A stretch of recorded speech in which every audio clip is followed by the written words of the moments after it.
திக்கற்ற பிள்ளைகளுக்கு சகாய நீரே அல்லவோ,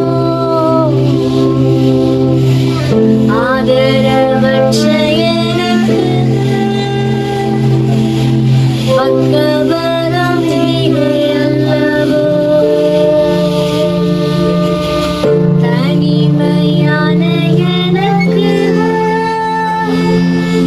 சகாய நீரே அல்லவோ,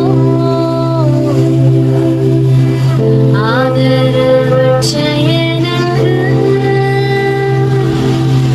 பக்கபலம் நீரே அல்லவோ. Praise everyone. திக்கற்ற பிள்ளைகளின் சகாயம். இந்த திக்கற்றவர்கள் அப்படின்ற பதம் நம்ம எல்லாருக்குமே யூஸ்வலா தெரிஞ்சதுதான். யாரோட அன்பும் ஆதரவோ அரவணைப்பும் இல்லாம கைவிடப்பட்டிருக்காங்க அப்படி சொன்னது.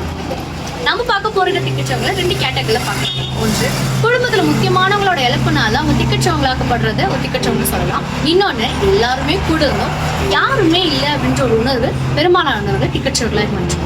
அப்ப இப்படிப்பட்டவங்களுக்கு யார் தான் சொன்ன? வேதத்துல ஒரு அழகான வார்த்தை இருக்கு, இப்படிப்பட்டவர்களுக்கு தேவன் தான் சொன்ன. அதாவது திக்கற்ற பிள்ளைகளின் சகாய அவர் தாங்க. ஆமாங்க, இந்த உலக மனுஷனுக்கு எல்லாருக்கும் ஆதரவு, ஒருத்தவங்களுக்கு ஒருத்தவங்க ஆதரவா இருப்பாங்க. இப்படிப்பட்ட திக்கற்றவங்களோட ஆதரவு அரவணைப்பும் இங்க இல்ல, பரலோகத்துல தான் இருக்கு. பரலோகத்தின் தேவன் தான் அவங்களுக்கு எல்லாமுமா இருந்து எல்லா விஷயமும் செயல்படுவாங்க.